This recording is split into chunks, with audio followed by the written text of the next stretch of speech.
Kuala Terengganu, sebuah bandaraya yang terletak di muara Sungai Terengganu yang pernah pada suatu masa dahulu menjadi pelabuhan utama kepada pedagang dan pelayar dari seluruh pelosok dunia. Penemuan batu bersurat pada tahun 1303 telah membuktikan bahawa Terengganu adalah di antara negeri pertama menerima dakwah Islamiah di Nusantara. Banyak masjid, surau, madrasah yang dijadikan pusat pengajian agama. Sejarah kedatangan Islam di negeri Terengganu yang panjang mewariskan pelbagai tinggalan yang masih dapat kita lihat dan nikmati sampai ke hari ini. Salah satu daripada khazanah yang masih utuh dengan nilai keindahannya ialah seni bina bangunan masjidnya.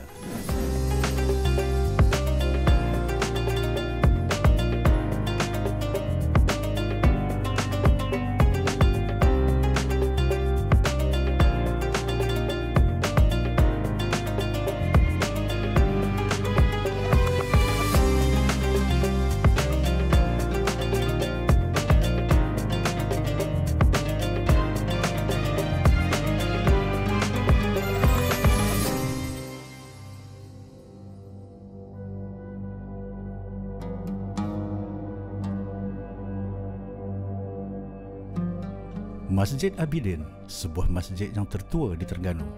Masjid ini turut dikenali sebagai masjid besar atau masjid putih oleh penduduk setempat. Masjid diraja ini terletak di tengah-tengah kawasan bandar berdekatan stesen bas Kuala Terengganu. Pada awal pembinaannya, Masjid Abidin merupakan sebuah istana kayu yang didirikan oleh almarhum Sultan Zainal Abidin II di antara tahun 1793 hingga 1808. Walau bagaimanapun, pada tahun 1852, ketika pemerintahan almarhum Sultan Omar, masjid ini diubah suai dengan pemasangan batu. Masjid ini didaftarkan sebagai bangunan warisan kebangsaan pada 17 hari bulan Oktober 2018 semasa usianya menjangkau 225 tahun. Pada masa itu, kawasan ini dikatakan ada 4 sipan kawasan inilah. Iaitu dia kata kawasan persimpangan masjid nama dia. Jadi telah pada ini Zainal Abidin yang kedua telah pun membina sebuah masjid sebagai satu lambang. Dan kalau kita kait dengan Terengganu ini memang banyaklah dengan keislaman ini, dia berawal dengan batu bersurat. Kemudian masa pemerintahan Zainal Abidin kedua juga Terengganu dikenali dengan nama Darul Al-Mahrus. Gelaran Sultan Zainal Abidin pun dikelari sebagai marhum masjid. Ini ada kait dengan masjid inilah. Itu pada peringkat awal lah. Dan bangunan ini juga dibuat daripada kayu asalnya. Bangunan kayu pada asalnya lah masjid ini, dan ada setengah menyatakan bahawa merupakan sebuah istana. Dikonvert menjadi sebuah masjid pada masa itu. Ini adalah tapak yang asal kalau kita tengok. Asal pembinaannya adalah sepenuhnya daripada kayu cengal. Dikatakan semua sekali daripada kayu, menggunakan gotong royong daripada kerabat kesultanan dan juga masyarakatlah.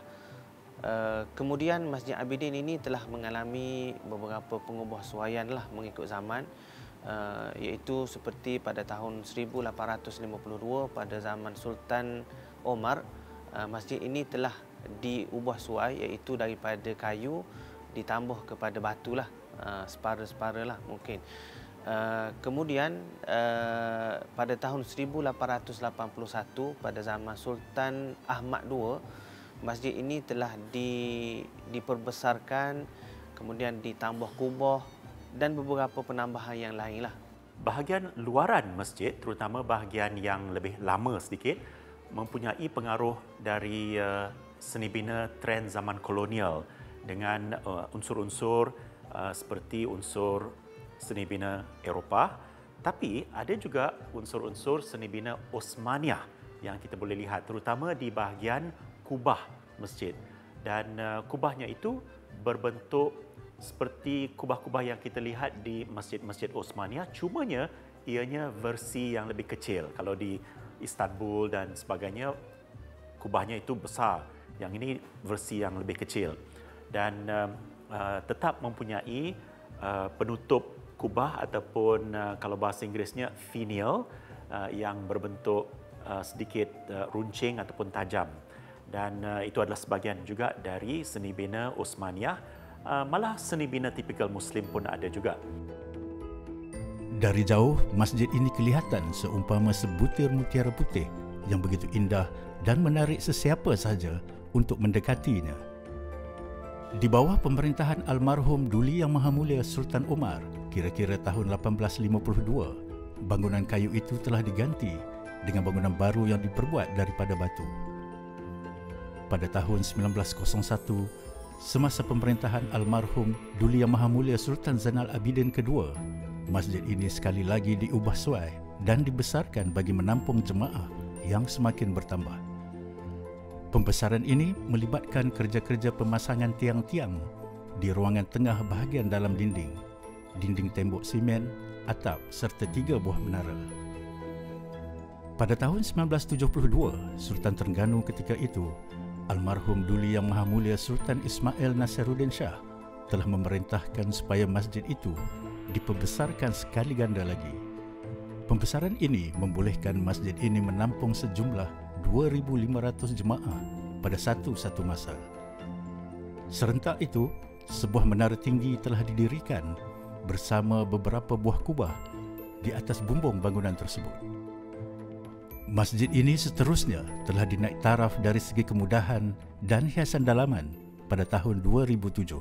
Menara masjidnya juga adalah menara masjid yang baru yang telah ditambah kemudian dan mempunyai unsur-unsur bercampur. Jadi ada yang mengatakan ada pengaruh Cina, tapi ada juga yang boleh dilihat adalah pengaruh dari Timur Tengah ataupun malah dari India juga.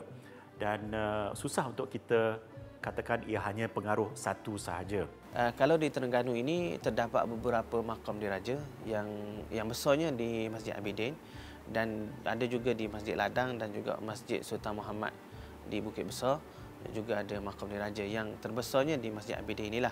Dan kalau kita tengok di makam diraja Masjid Abidin ini terdapat banyaknya makam-makam Sultan Terengganu yang disemadikan di Masjid Abidin, termasuk Sultan Zainal Abidin II dan juga Sultan Zainal Abidin III. Ada bahagian baru untuk masjid ini yang menggunakan bahasa seni bina yang berbeza daripada bahagian lama, tetapi mempunyai unsur-unsur keindahan seni binanya tersendiri yang lebih moden.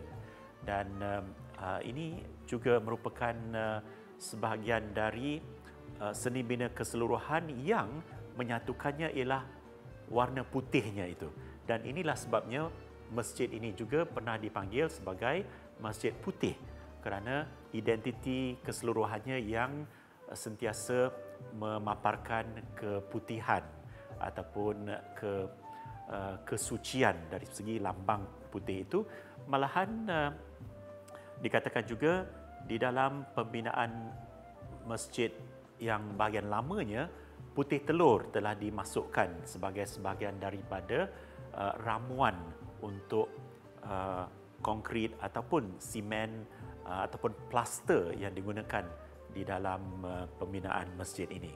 Dan mana kalau kita tengok pintu-pintu yang ada sekarang ni pintu daripada kayu yang berusia ratusan tahun yang masih lagi dikekalkan sehingga sekaranglah dengan ada ukiran-ukiran awan laraknya dan juga ukiran-ukiran khot di atasnya lah.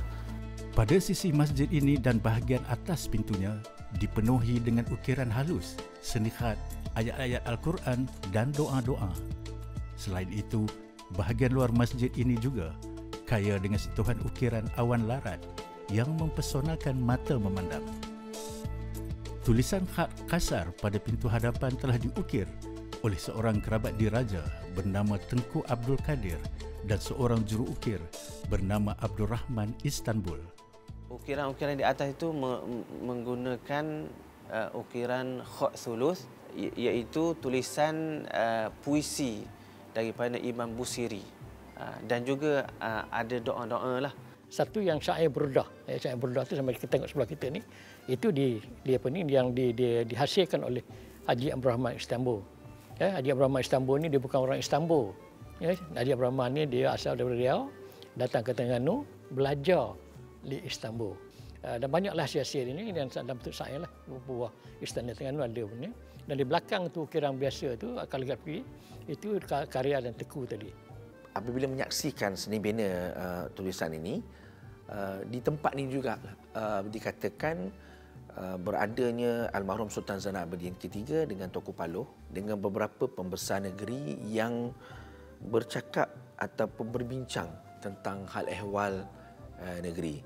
Jadi bila kita berada dalam posisi ataupun kedudukan dalam masjid ini, kita dapat melihat tulisan kaligrafi ataupun hasil kaligrafi yang dibuat oleh Abdul Rahman Istanbul, di mana kalau kita lihat itu adalah melambangkan orang kata kaitan dengan seni bina yang bercampur dengan seni bina ataupun warisan-warisan daripada di negara-negara Islam yang lain.